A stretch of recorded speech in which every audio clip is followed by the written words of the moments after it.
Hi everyone. Welcome to the virtual video course, Enter the Zohar. I'm Wellman, I'll be your professor for the duration. This is not your average course, and this is not your average book. If you're here because you feel, you think, you wish there was something more to life, you're in the right place. If you're starting to sense alienation between you and other people, between you and the environment, within your family, between you and what used to satisfy you, perfect. If you're scared that nobody has a clue about how to handle the floods, the hurricanes, the oil spills, the wars, and the hatred, and on and on and on, that's why we're here. There's a book. It's titled The Book of Radiance. That's in English. In Hebrew, it's called Sefer HaZohar. It's 2,000 years old, and get this. It was written specifically for this time, for the first generation that would one day wake up in a cold sweat and realize that the entire world is connected. We're one living, breathing whole. Pinch yourself. You're alive. You made it. You're a bona fide first-generation member. You made it. It's time to open up this book and shine some of its radiance on the system that's connecting us and how it works. We're not going to need pencils or notebooks, just an open mind, and for those of you fortunate enough to have one, please open up your heart. What is the Book of Zohar? Why is it important to us now? And how is it going to help us? Let's cut to the chase. Here's what we know.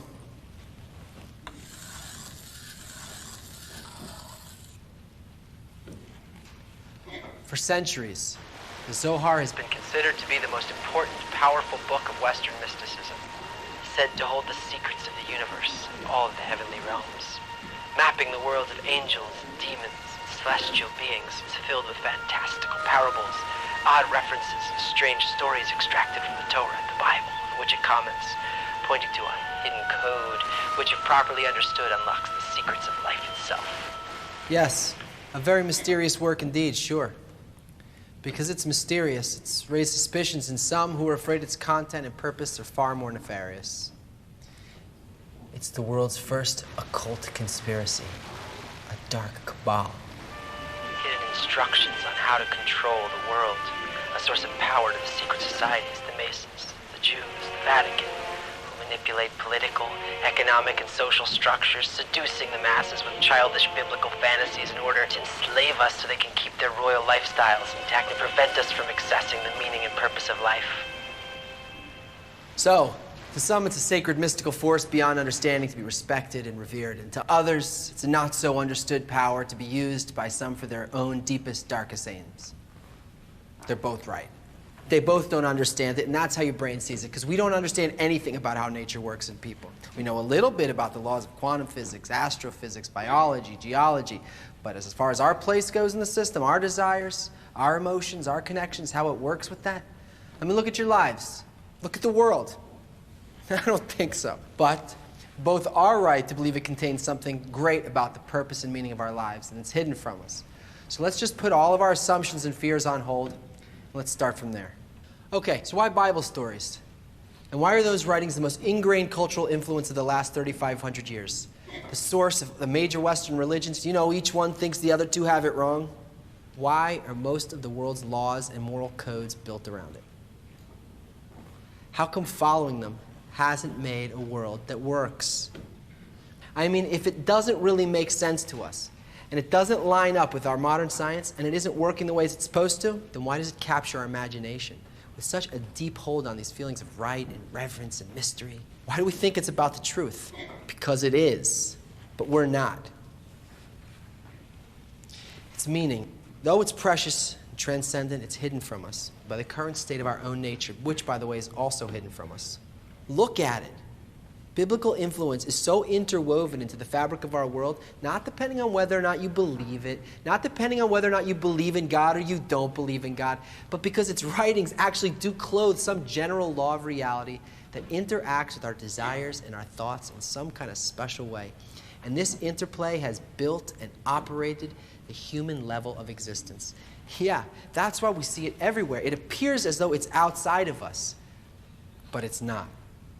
The Zohar is a true wonder, and perhaps the world's greatest work of, it has accurate data on physical cosmology and historical forecasts that predate events and discoveries by thousands of years. But its timeless genius is that it's a work not of art, not of science, but of purpose. And our inability to see it for what it is because maybe, just maybe, our idea of what a book is just doesn't apply. Here. There is a great, and as far as we're concerned, totally imperceivable force that makes Kabbalistic books not books at all. They are, and the Zohar is, the actual structure of nature. It's a system of laws that flow down in a chain of cause and effect from a single, simple law in nature in order to direct this world. For the Kabbalists, the people of the book who wrote the Zohar and the Bible on which it comments, the term book. A book refers to the ability to access the mechanism and purpose of being, a method of transforming ourselves to make our nature come into balance with the underlying nature of existence, to penetrate that, to begin to engage in it as though we bend back the book's covers and turn the world inside out so that you and I and the cosmos and the force that connects it all are the words of the book with no covers, and there's nothing outside of the story. Right now, whether we like it or not, we're being pushed by evolutionary forces to enter an interconnected, interdependent world. This is an entirely new level of existence where we have to reach a conscious connection to nature's underlying laws. The Zohar is the exact opposite of our dominant intention and why we want what we want. This is what the Kabbalists identify as corporality, our world, the desire to want for myself more. Much more than I want for anyone else. It's what we call egoism. But the why of the spiritual or holy books, the very thought they were constructed from, is the inverse quality. The will to bestow unconditionally, without a shred of self-consideration, real loving, pure giving. We need that answer now. And it gives it to us from the point of view of what we're going to be, rather than from what we've been.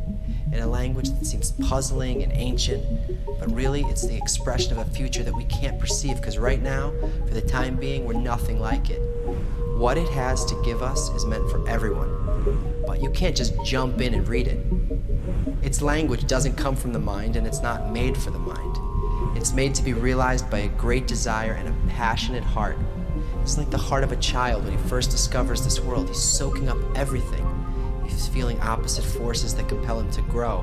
He feels hot, he feels cold, he feels light, he feels dark, pleasure and pain, a relentless desire to try again. He plays and he mimics until he reaches that balance, not in his intellect. I mean, what mind does a baby use when he learns to walk? Considering that we're inwardly opposed to it, we don't know how it works or how to live it, we need a method of growing into this beautiful but seemingly impossible future of perfection the Zohar is putting us in touch with. Yeah. Zohar equals the complete, unified system of connections governed by a single, all-encompassing law, which is opposite to my nature. Equals nothing is excluded from the system or external to it. Equals the story is life with no end. Equals demanding to be changed by the intention behind everything in the system. Equals a means of becoming inwardly identical to the single governing law of love. Equals the creation of a real world that works inside and out. Simple, right? With the spirit of high adventure, anything is. It's going to take a bit of preparation, experiencing some new perceptions, unlearning some old ones, and seeing for yourself bit by bit what's what, and that will point you to the right attitude. And once you've got that, you can enter the Zohar. And that's precisely what this video series is going to help you do. Don't worry, you're not going to need to study, but you've got to learn. Our next class will be above time and space. We'll see you there when you have the desire. See you then.